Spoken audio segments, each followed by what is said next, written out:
নমস্কাৰ Assam job focus চেনেলটোলৈ সকলোকে নমস্কাৰ জনাইছোঁ। আজি আমি এটা গুৰুত্বপূৰ্ণ বিষয়ৰ ওপৰত কিছু কথা আলোচনা কৰিবলৈ গৈ আছোঁ। আপোনালোকে ভিডিঅ'টো শেষলৈ চাব আৰু যিমান পাৰে ভিডিঅ'টো শ্বেয়াৰ কৰিব। চাওক, অসম চৰকাৰৰ অধীনত যি আগন্তুক নিযুক্তি যিটো LPUPৰ যিটো নিযুক্তি হ'বলৈ গৈ আছে, সেই নিযুক্তি প্ৰক্ৰিয়াত আকৌ এটা পৰীক্ষা দিব লাগিব নেকি, সেই সম্পৰ্কে আমি এই ভিডিঅ'টোৰ জৰিয়তে আলোচনা কৰিম। চাওক, অসম চৰকাৰৰ অধীনত যিহেতু 2 বছৰে অসম টেট অনুষ্ঠিত নকৰে, সেই অনুপাতে চালে এই 2 বছৰত দুবাৰকৈ নিযুক্তি ইতিমধ্যে হৈ গ'ল। আৰু ইয়াৰ উপৰি অসম চৰকাৰৰ অধীনত যিখিনি LPUPৰ মানে পাছ কৰা প্ৰাৰ্থী আছিলে, তাৰে ভিতৰত বহুসংখ্যক প্ৰাৰ্থী ইতিমধ্যে চাকৰি পাবলৈ সক্ষম হৈছে আৰু তাৰে মাজৰ পৰা কিছুমান ADREত চাকৰি পাইছে আৰু SI, সাব ইন্সপেক্টৰ, পুলিচ ইত্যাদি বিভাগত চাকৰি পাবলৈ সক্ষম হৈছে আৰু কিছুমানে PGT, GT আদি মানে ডিপাৰ্টমেণ্টসমূহত চাকৰি পাবলৈ সক্ষম হৈছে। এতিয়া আমি গোটেইখিনি চালি জাৰি চাইছোঁ। এতিয়া অসম টেট উত্তীৰ্ণ প্ৰায় 10,000 পৰা 12,000 প্ৰাৰ্থী ইতিমধ্যে ৰৈ গৈছে আৰু এইখিনি প্ৰাৰ্থীৰ কাৰণে আকৌ এক্সাম দিব লাগিব নেকি? তো মই এইটো ভিডিঅ'ৰ জৰিয়তে আপোনালোকক তথা আমি অসম চৰকাৰ বা শিক্ষা বিভাগক আৰু আমাৰ সন্মানীয় CM sir doctor Himanta Biswa Sarma ছাৰক অনুৰোধ জনাম যে ছাৰ, আমি আপোনালোকক এইটোৱে ক'ব বিচাৰিছোঁ, কাৰণ আমি ইতিমধ্যে DLED পাছ কৰিছোঁ। DLED পৰীক্ষাৰ আগত আমি এন্ট্ৰেন্স পৰীক্ষা দিব লাগিছিল। এন্ট্ৰেন্সৰ জৰিয়তে আমি চিট পাবলৈ সক্ষম হৈছোঁ। 75% এটেণ্ডেঞ্চ থাকে আমি DLED কৰিছোঁ, BEd কৰিছোঁ। ইমান কষ্টকৈ DLED BEd কৰাৰ পিছত আকৌ আমি এটা টেটৰ দৰে এটা এক্সামত অৱতীৰ্ণ হ'ব লগা হৈছিল আৰু এইটো এক্সামো ইমান সহজ নহয় ছাৰ। তো এইটো এক্সাম আমি বহুত কষ্টকৈ পাছ কৰিছোঁ, বহুত ষ্টাডি কৰিব লগা হৈছিল।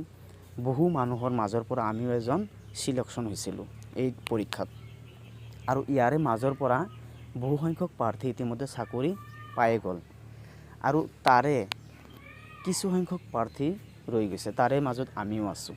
চ' ছাৰ, আমি এটাই আপোনালোকক আমি এইটো অনুৰোধ জনাইছোঁ ছাৰ, আমি আমাৰ এই টেট উত্তীৰ্ণ প্ৰাৰ্থীৰ হৈ আগন্তুক যি নিযুক্তি হ'বলৈ গৈ আছে LPUPৰ, আমি দ্বিতীয়বাৰৰ কাৰণে আমি ৰিটেন এক্সাম নিবিচাৰোঁ ছাৰ। কাৰণ আমি কিছুমান প্ৰাৰ্থীসকলৰ ইতিমধ্যে বয়স উকলি যাবলৈ সময় হৈছে আৰু কিছুমানে এনেকুৱা পাৰিবাৰিক সমস্যা আৰু ঘৰুৱা সংসাৰৰ ঝামেলা আদি ইত্যাদি কাৰ্যত লিপ্ত হোৱাৰ ফলত এই পৰীক্ষাত আকৌ নতুনকৈ বহাৰ কোনো মানসিকতা নাই।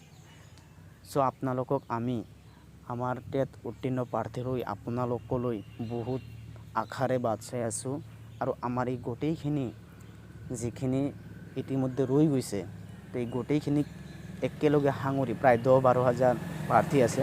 আমি আশা কৰিছোঁ ছাৰ, আপুনি এইখিনি কাম কৰিব পাৰিব আৰু গোটেইখিনি একেলগে আমাক যিকোনো প্ৰকাৰে, হয় SSA, হয় ষ্টেট পোল, হয় ফিক্স পে, যিকোনো এটা নিযুক্তি দি আমাক উদ্ধাৰ কৰক ছাৰ। এইটোৱে আপোনালোকৰ ওচৰত আমাৰ নিবেদন। আপোনালোকক এইখিনি আমাৰ ক'ব লগা ছাৰ।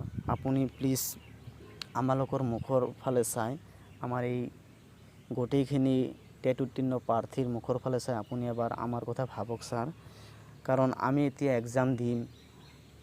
এক্সাম দিবলৈ আমাৰ সেইখিনি মানে মানসিকতা নাই।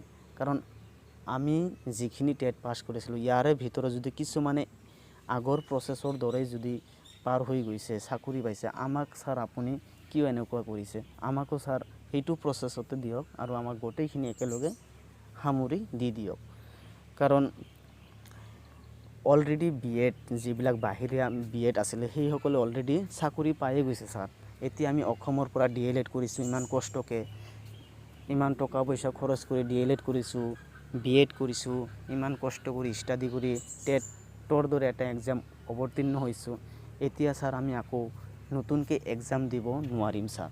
সেইটোৱে আপোনালোকৰ ওচৰত আমাৰ এইটো এটা প্ৰাৰ্থনা জনাইছোঁ যাতে আপোনালোকে আমাৰ ফালে চাই আগন্তুক যি নিযুক্তি হ'বলৈ গৈ আছে আমাক গোটেইখিনি সামৰি লৈ আমাক উদ্ধাৰ কৰে যেন এয়াই আমাৰ মানে ক'বলগীয়া আছিল। আৰু এইটো ভিডিঅ'ৰ জৰিয়তে আপোনালোকৰ ওচৰত আমি এইখিনি মানে মনৰ ভাৱখিনি প্ৰকাশ কৰিছোঁ। আপোনালোকে আমাৰ ফালে চাব বুলি আমি আশা ৰাখিছোঁ।